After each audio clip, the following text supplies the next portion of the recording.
Hello there, health coaches.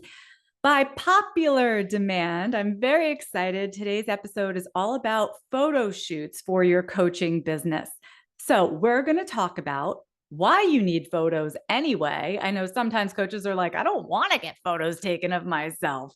So, they are important. We'll talk about why. We'll talk about what kind of budget to consider and how to get the most out of any kind of photo shoot, even if it's just you and an iPhone. So if you are here live, please ask your questions in the comments as we go along. And I'm curious, have you already had any kind of photo shoot for your coaching business yet? Yes or no? Tell me where you're at. Now, before we jump in, I want to let you know that the waitlist is now open for this year's FastTrack semester. And I'm very excited because it is unlike anything that I've done before. Even though I have run FastTrack for many years, this year I will be giving our fast trackers a complete 12-week marketing plan with shortcut materials to put it all into action immediately and find clients. And P.S., if you haven't had a photo shoot yet, that's okay. We can work around that. But this is a very hands-on, high-touch experiential program. And waitlist members, as always, get the best pricing and bonuses. So you might as well put your name on the list. You can go do that at healthcoachpower.com/waitlist. I'm going to drop that link right over here in our Facebook chat. Once again, that's healthcoachpower.com/waitlist. And Fast Track will be happening this spring. You know, there's so many aspects to marketing. That's why Fast Track is so helpful, because we cover all of them. It's a really holistic approach of looking at your business and how it's working. My goal is to make it easy for you guys every week, every episode that we do here. How can we make it easier? So for today, we'll talk about your photos, because I know many of you are planning to take some. You're at least considering how to go about it. So let's see what you're all saying in the chat over here. Kim says, hi, Kim. Kim says, hi, Michelle. Yes, need new ones badly. And Kim, I've seen some of your pictures. So I know you've had a photo shoot, at least one photo shoot before. And the ones you have are lovely. But same for me. I'll have a shoot. And typically within a year and a half, I'm like, I need fresh photos. You know, I always want my photos to look like me now, not look like me from 10 years ago. You know, have you ever met someone and you thought they looked one way because you saw their headshot, and then you meet them in real life and you're like, oh, you are 20 years older than that. I never want that to happen. So it's a great idea to get some new ones. Jennifer saying, I had a photographer friend take some photos, but those are getting kind of old now. Great. Put a pin in that, everybody. Photographer friend. Very good to have. We will come back to that. Diane says, I've done a couple on my own. I need to do more. All right. You guys are all in the right place. Backing up for just a second, photos are so important. I mean, obviously, in any kind of industry, in any marketing, you know, photography is a big, big part of that. And if you don't know, I used to be an art director. That was my first career. And I worked in the big ad agencies. And so we were always having photo shoots for our clients, but these were like Fortune 500 companies with giant, giant budgets. You know, this is a little bit different. Let's think about the types of marketing that health coaches do. You know, maybe it's your website. You need photos for your website. Maybe it's social media. You need a profile photo for sure. Maybe you need images to use within your posts as well. You know, these types of mediums really rely on photography. It's very visual. Now, if you hold a workshop at a local yoga studio, that doesn't seem like it requires photography, right? But they are going to want a headshot that they can put on their website, that they can put on flyers. So you at least need that. And photos of yourself, just in general, I think they're so essential as health coaches, because you are marketing you, right? Coaching is a relationship, and it starts by somebody knowing you, liking you, trusting you. Sure helps if they've seen you, right? Humans really connect looking at other eyeballs, you know, like seeing a face. That's what humans respond to. And even if you have, Let's say a podcast, which is an excellent way to market yourself and become known. Now, podcasts, you might say, well, that's audio based. I never have to show my face. You don't have to do your podcast on video like I'm doing right now, right? So it's not necessarily a visual medium. And yet, you're still going to need a cover graphic, right? And you're going to want your face on that for the same reasons. By the way, I just want to give a really quick shout out to Willijah Dawson. She's a health coach in our community. Willijah downloaded my podcast quick start guide recently. And with that, she started her own show. It's called Aligned Empathy. I took a listen to her first episode, and sure enough, she's got a photo of herself on that cover image. So we will put a link in the show notes to Willijah's show and to that free podcast quick start guide for anybody else interested in starting a podcast. But yay, way to go, Willijah. I'm very, very proud of you. Anyway, my point is, almost every touch point of your marketing is going to look better. It's going to connect with people better and be more effective if it had some nice looking photos of you. So how do we make this happen? I broke this down by price range.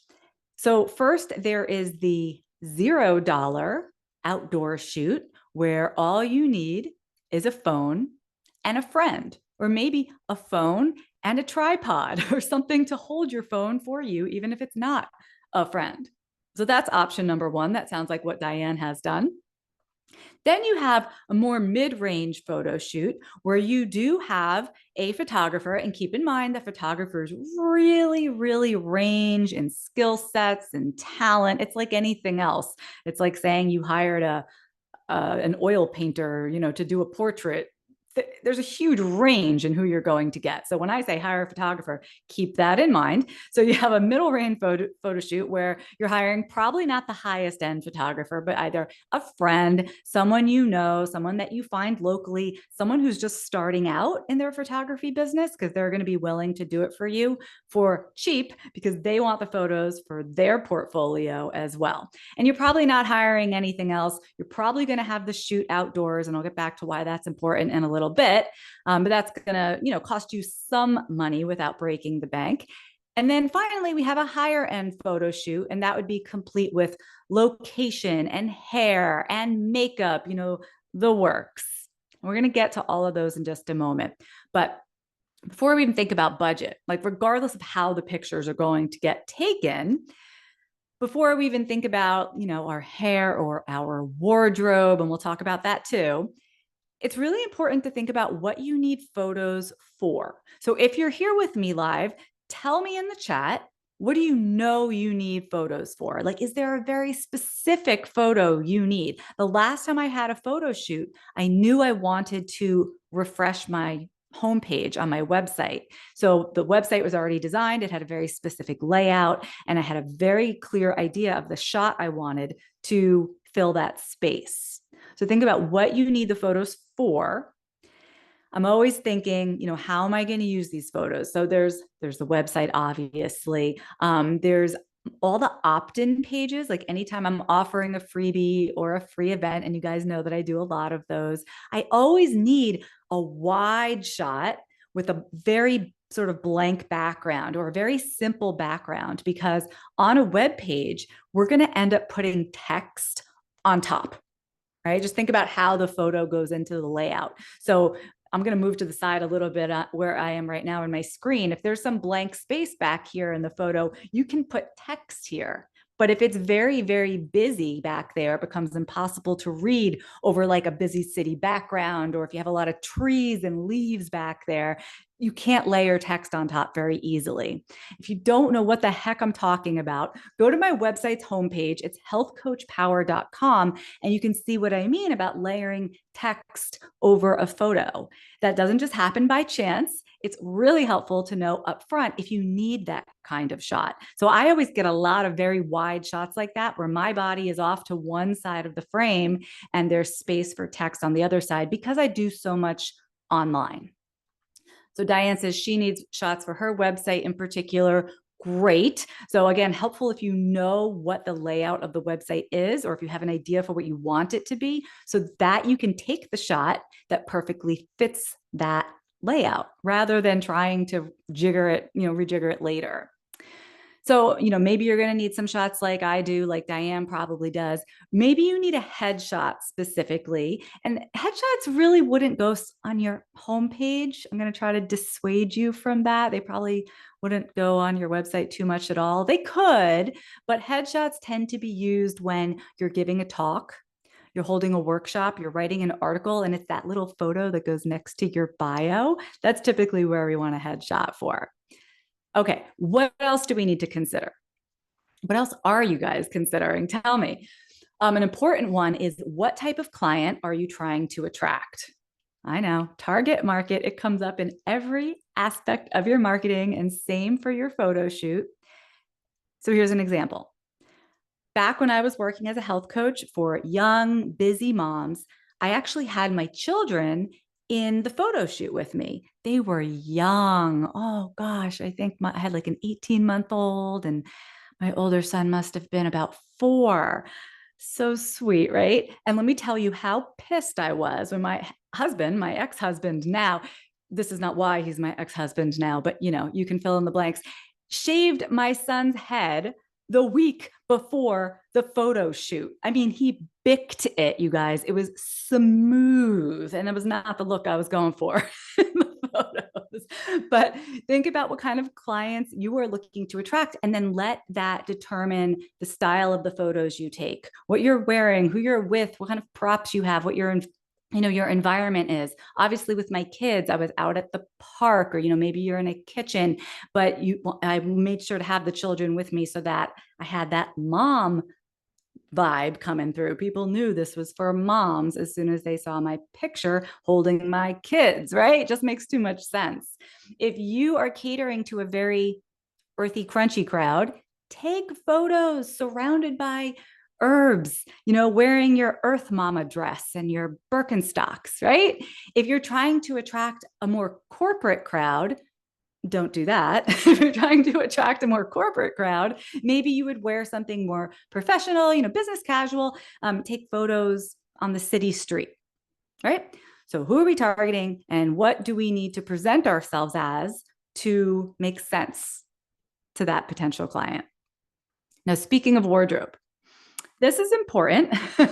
Whenever we think about getting dressed up or doing something special with our clothing, we can end up going too far when it comes to a photo shoot. So it's very important, especially if you're like a fashionista, that you don't let your clothing become the focus of the photo, because this is not a fashion shoot.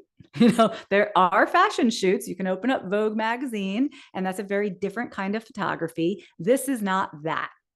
In your photo shoot, you want the focus to be on you. You want like your smile to be your jewelry, your eyes, that's what's important. Not that you can't wear jewelry, but you want to keep very complicated patterns or super trendy styles or any big statement jewelry.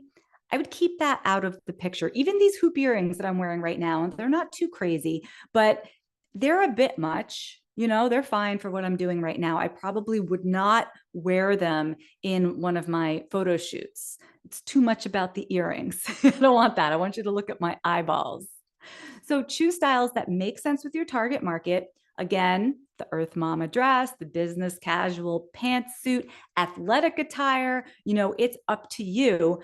And choose colors that, number one, flatter your features, because again, it's a picture of you. And you also want them to make sense in your environment. So here's an example. If you're going to be taking photos outdoors in New England in like autumn with all the beautiful leaves behind you, you can imagine that right now, right? Don't wear neon green. That's not going to make sense in the photo. You're going to try to wear clothing that blends with the environment that you are in. Now, in my photos, I wear a lot of saturated jewel tones because like those are my colors. Like I think I look best in like sapphire blue or emerald green, magenta. I look good in those. But I also love having photos with neutral tones. They're so versatile when you're using them later, like a white top or light gray pants or something like that. I get a lot of mileage out of neutrals. So I would go for a mix, but again, don't go crazy with patterns. Patterns are not your best friend for photos like this. And regardless of the style that you choose or the shots that you know you need, the very, very best advice I can give you is to get variety in your photo shoot, because you can spend a bunch of money, right? And you can spend hours and hours taking 400 different headshots, sitting in the same chair in basically the same position. And in the end, you'll pick the best one, and then you'll have one usable photo. Oh, what a bummer. I had a shoot like that one time, and the photographer, he was good, but he was very detail oriented, very, very precise. Every shot had to be set up just perfectly before he would click the shutter. And the photos were absolutely gorgeous, but they took so long that I only ended up with 3 or 4 photos that I could use. And I was really kind of stiff in them because I was posing. So it wasn't ideal. They didn't come out, they were good. Like I said, technically they were beautiful, but they didn't really feel like me. And I didn't feel like I got the value for my dollar. So instead, use your photo shoot to take a variety of shots. If you can be in different environments, that's really helpful. Like one of my very first photo shoots, actually, it's the first time I hired a photographer. We went to the farmer's market, and I'll talk a little bit about produce in just a second. But we went to the farmer's market and we did do shots there. And then we walked around other parts of Alexandria. I was in Alexandria, Virginia. I was in Old Town. So there was a lot of these like beautiful homes and very quaint looking streets. And we made sure to get a variety of environments, different angles. You want to have some shots definitely where you're smiling and you're looking at the camera, and somewhere maybe you're not smiling, and some maybe where you're looking off to the side, or you're looking down, or you're not looking directly at the viewer. You're going to want wide shots. You're going to want close shots. Move, sit, stand, twirl in a circle, play with your hair, change your outfit a few times even, because even in the same location, a different outfit makes for an entirely different look. And this way, at the end of your shoot, you're going to have like 10, 20, 30 usable photos, maybe much, much more.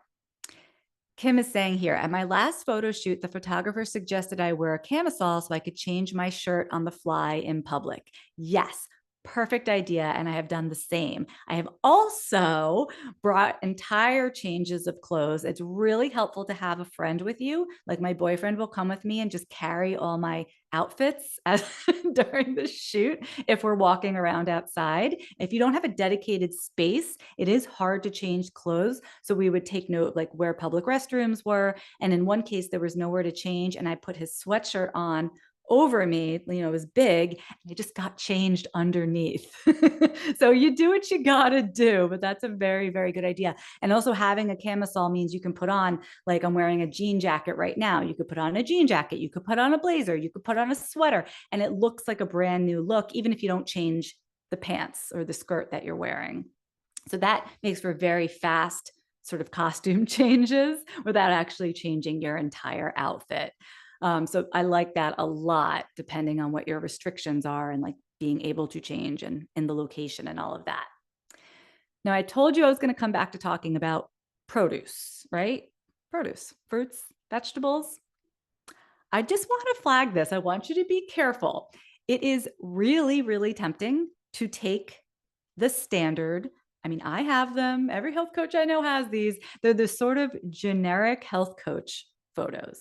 Like we've all done it, and it just looks a little cliche. Do you know what I mean? It's going to be like you at the farmer's market laughing with, greens around you, holding up a head of kale, or you in the kitchen with a bunch of fresh produce displayed on the counter. Nothing like real life. You would never put all your produce out on the counter like that in real life. It's just like a little bit weird. You're holding a tomato, or you're tossing it in the air, and you're smiling gaily as if nothing has ever made you happier than fresh produce. Real typical health coach shot.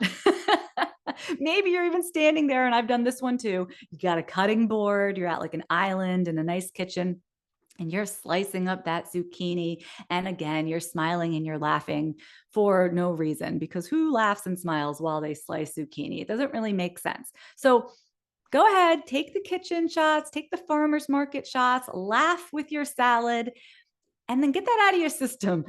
Remember, if these photos are meant to attract a certain type of client, that client, they might hate being in the kitchen. Maybe they've never been to a farmer's market. They think it's kind of weird. It's kind of too crunchy for them, right?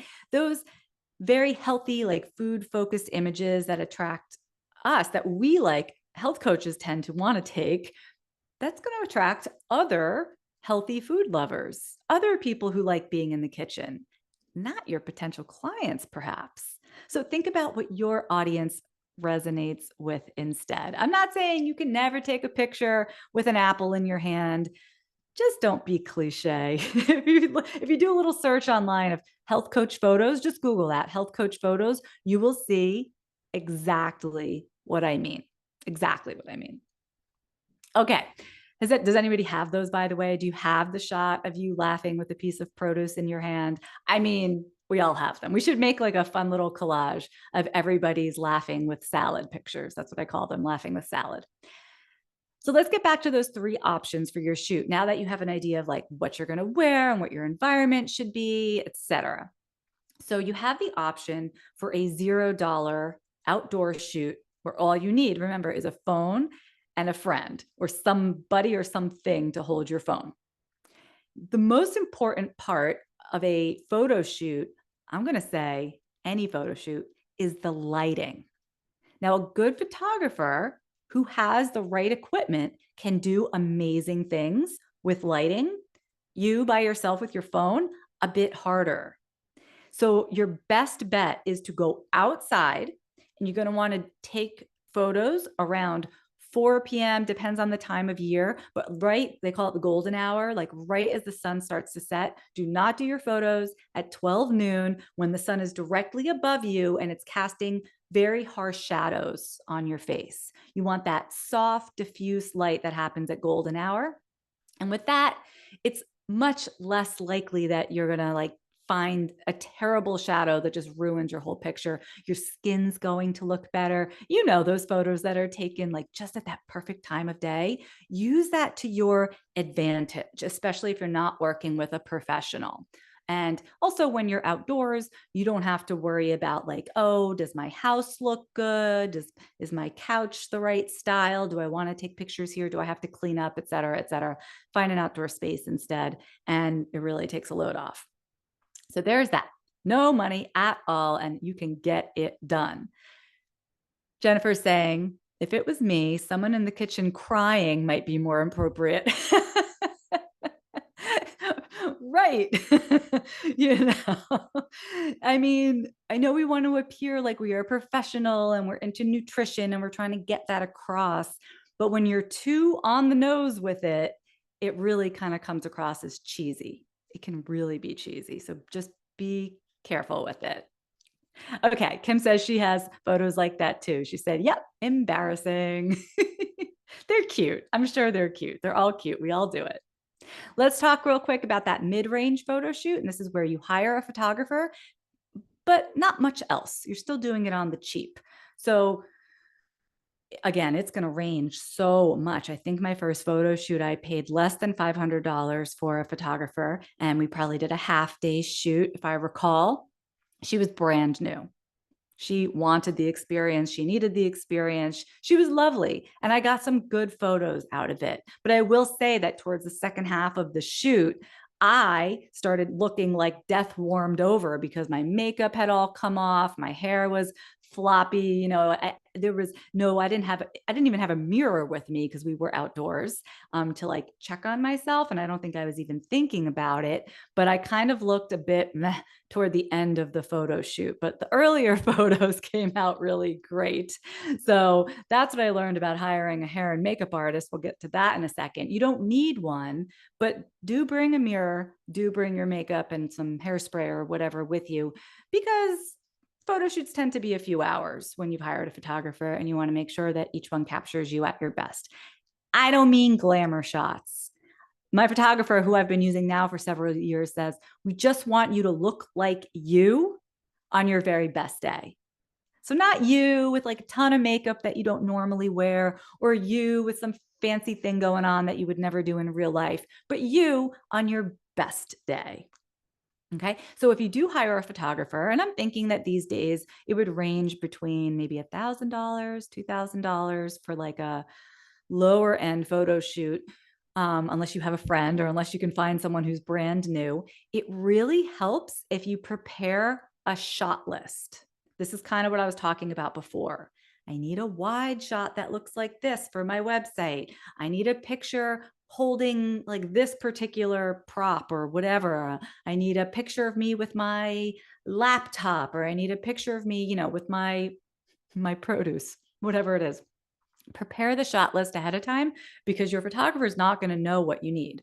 It's very likely. A lot of photographers, especially ones that you're going to find in this price range, they do a lot of like family photo shoots, maybe like a lower end wedding, that kind of thing. They're not always shooting health coaches. They're not always shooting someone that is using the photos for online marketing purposes. So it really, really helps for you to tell them what you need and prepare that ahead of time. I did not always do that, and I would end up with a lot of random pictures that weren't quite the right orientation or the right shape, or like, oh, I'm looking to the right and I needed to be looking to the left, or you know what I mean? So it was always like a little bit muddy, a little bit messy trying to get them to work for me after they had come back from the photographer. So that's middle range. Again, I think you are best off shooting outdoors, because a lower end photographer may or may not have the equipment or the skill to properly light an indoor shoot. Also, you're just going to get more variety in an outdoor setting. And again, don't go shooting at noon. Do it towards the end of the day when the light is much more forgiving, or very early in the morning. Same thing, when the light is more forgiving. And then finally, a higher end photo shoot. And, I know many of you are thinking about these numbers like, there's no way I could spend this much on a photo shoot. I know, neither could I. I was spending a couple of $100s, if anything, in the beginning. My very, very first photo shoot, it wasn't a photo shoot at all. It was just a friend of mine who had a good camera, and he was like, let me take some pictures of you. And it was just a random day, and I had no makeup on, and that's what I used on my website for like a year. So, you might not be there yet, but I just want to tell you what's ahead and what's possible. So eventually, I started hiring, higher end photographers. My last photo shoot was the best I've ever had. And we had, not only an amazing, Jenny is my photographer. She is so, so great. She really knows the industry, yeah, she does weddings and stuff like that too, but she does a lot of online entrepreneurs. So when you say landing page to her, she knows what that means. Like, she totally gets the industry, and that has been so, so valuable. So she brings a lot to the table in that regard. We had, our last photo shoot was complete with an indoor location that had lots of different backgrounds, chairs, plants, tables, things that we could drag in and out of the frame so that it looked like lots of different scenes. And we accomplished it all in just like 4 hours, I think. There's hair, there's makeup. I love my hair and makeup artist. She does such beautiful work, and she's just there to run over to me in the photo and be like, oh, Michelle, your curl is hanging in the wrong place, and she moves it, or she, just gets something out of my eye, or she retouches my powder or something like that. So in the end, I have photos that really do not need to be retouched at all. It's not like I'm retouching photos to get rid of like wrinkles and things like that. I would be retouching a photo because I had a hair that was going like this across my face, and you have to fix it. The only thing that had to be done in Photoshop after my last photo shoot was I actually spilled coffee on myself during the shoot. So I had a big brown spot on a white shirt, but luckily that was very easy to clean up after the fact. But having hair and makeup there along the way, she just makes sure everything is the way it should be for every photo, so that I can just focus on relaxing and being myself, and my photographer can take care of the lighting and the angles and every amazing thing that she does. Same thing. I want to go in with a shot list that, Jenny knows what kind of photos I need. And when you're working with a hair and makeup artist, it's helpful to also provide them ahead of time with some looks to go by. Like, I want my makeup kind of like this. I want my hair kind of like that, so that they get a sense of what you're going for as well. And that'll really save you time once you get there. Kimberly's saying your photos are amazing. Thank you. It is so crazy. Like, we go to school to become a health coach. First of all, you think you're going to be a health coach, don't realize how much marketing goes into it. And now you got to be a model. I mean, what? It can be very awkward. So, my last tip I'll share with you for that is try to have people with you that make you feel comfortable. When I've done shoots by myself, just me and the photographer, and maybe the photographer has an assistant, I feel like, I just feel a little unsure of myself. I'm not a model.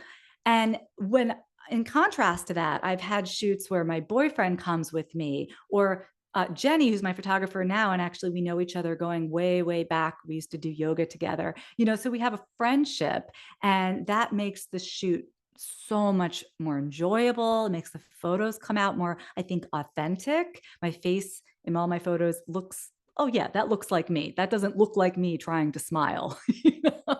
So try to bring somebody with you that's just going to like keep you calm, make you laugh, and relax.